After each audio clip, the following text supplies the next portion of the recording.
Hello my dear student. पिछले video में हम लोगों ने company accountancy, issue of shares, उसके एंट्रीज, टाइप्स ऑफ शेयर, इन सब के बारे में डिस्कस किया था। और आज के वीडियो में हम लोग कंसीडरेशन अदर देन कैश के बारे में डिस्कस करेंगे। जब कंपनी कोई असेट खरीदे और वेंडर को कैश पेमेंट करने के प्लेस पर कोई शेयर इशू कर दे, शेयर्स को पार पे भी इशू किया जा सकता है और प्रीमियम पे भी, जैसा एग्रीमेंट होगा as per agreement.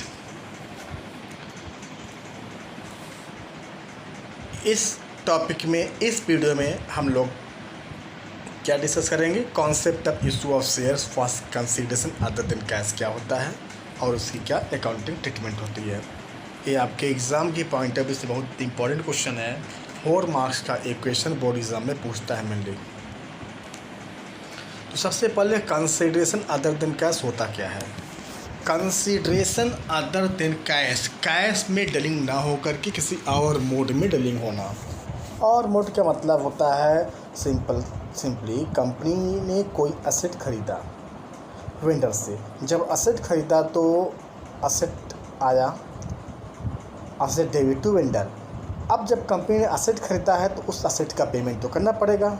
Suppose company ने एक मशीनरी खरीदा 1 करोड़ रुपीज़ का, और अब कंपनी ने मशीनरी खरीदा तो उस मशीनरी का पेमेंट तो करना पड़ेगा वेंडर को। तो अब कंपनी वेंडर का कैश पेमेंट ना करके उसको उसके प्लेस पर जो पेमेंट करना है कोई शेयर इशू कर दिया। तो जब कंपनी असेट खरीदे और असेट्स का पेमेंट करने के प्लेस पर शेयर इशू कर दे, वो होता है कंसीडरेशन अदर देन कैश। जो शेयर इशू किया जाता है कंपनी वो शेयर को डिस्काउंट पर भी इशू कर सकती है, प्रीमियम पर भी इशू कर सकती है और पार पर भी। ठीक है, इज इट क्लियर नाउ। सबसे पहले हम लोगों को इसमें कैलकुलेट करना पड़ेगा कि नंबर ऑफ़ शेयर्स, कितना शेयर वेंडर को इशू किया गया। नंबर ऑफ़ शेयर जब वर्किंग नोट करेंगे तो क्लियरली हमें वर्किंग नोट में लिखना पड़ेगा number of shares issued to vendor. कैसे कैलकुलेट करेंगे, इसके लिए हमें ये अमाउंट पेएबल टू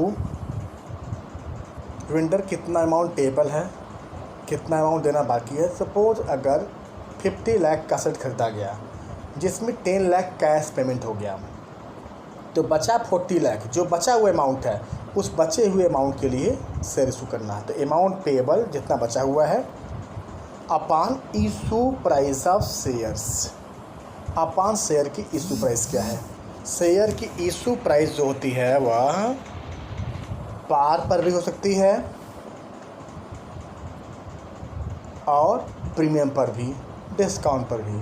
तो कैसे निकालेंगे, number of share issued is equal to amount payable to the vendor upon issue price of shares. For example, Rahul limited purchase building from the Handa limited for 5,40,000, 5,40,000 की बिल्डिंग खरीदा and the payment is made to be by the issue of shares of 100, 100 रुपये का share issue करना है।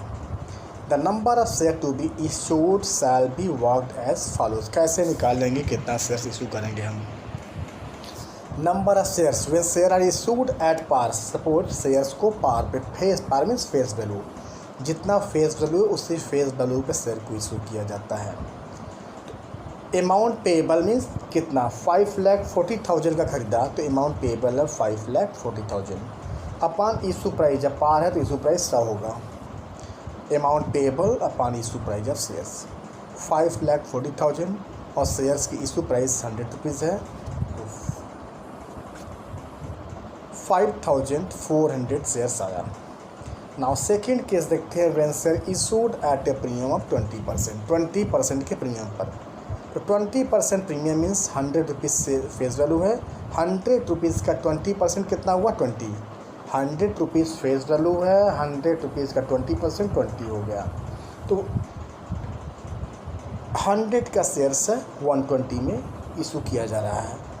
Now number of share issued is equal to amount payable 5,40,000, 5,40,000 है upon issue price of share है 100 plus 20, 120 रुपये हुआ 120। तो number of share issued is equal to amount payable 540 upon 120 issue price of shares which is 4,500। Now pass the entries whenever asset खरीदे purchase, जब building खरीदा गया तो building comes in, building real account है, tangible है, building debit to vendor seller, vendor में seller, building debit to vendor 5,40,000। When share issued at par, जब share को पार पे इशू किया जाएगा तो vendor is receiver, vendor debit to share capital. Simple. Number of share issued क्या है, number of share issued 5,400 into 100, 5,400 into 100 विच इज़ 5,40,000। Vendor debit to share capital. When share issued at premium, पहली entry same होगी, second entry जब premium issue किया जाएगा entry will be vendor debit to share capital to security premium reserve. Vendor जितना, vendor के सामने उतना ही अमाउंट होगा जितना पेएबल है।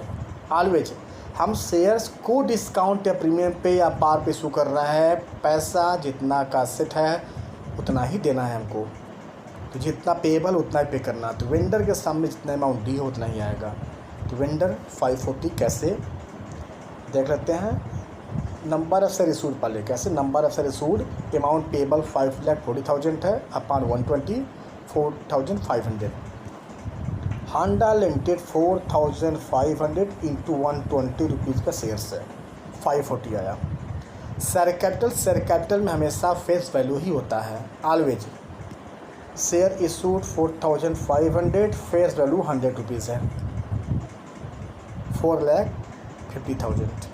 Security premium reserve 20 rupees premium है, 20 rupees into 4,500 which is 90,000। Next देखते हैं, Jindal and company purchase machine from high life machine limited for 3,80,000। As per purchase agreement ₹20,000 were paid in cash and balance by issue of shares of 100 each. What will be the entries passed if the shares are issued at par and premium? First entry, machinery debit 380, machinery की value देखते हैं 380 है, 380 to bank 20,000 payment किया गया, to bank हो गया।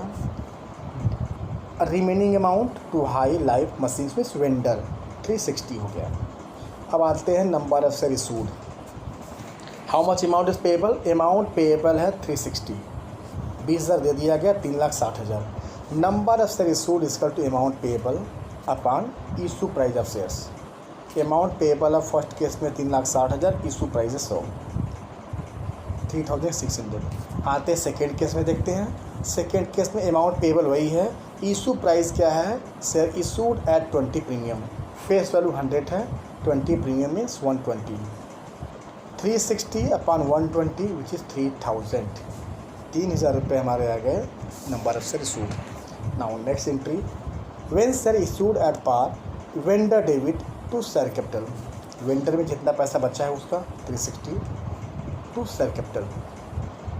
When share issued at premium vendor debit amount वही देना है 360 to share capital. Share capital number of share issued 3,000 है, हमने प्रीवियस पेज पे देखा, इंटू 100। शेयर कैपिटल हमेशा फेस वैल्यू ही होगा, 3,000 into 100 which is 3 lakh. Security premium reserve क्या है, 20 रुपीज़ प्रीमियम है, 20 रुपीज़ इंटू 3,000 विच इज़ 60। और यहाँ वेंडर में in the front of vendor 3,000 share issued 120 rupees which is 3,60,000। Thank you so much dear student. और next video में हम लोग अब इसके आगे के जो पार्ट्स हैं, ओवर सब्सक्रिप्शन क्या होता है, जब कंपनी ओवर सब्सक्राइब होती है उस केस में कैसे एडजस्ट करती है, उसके बारे में डिस्कस करेंगे।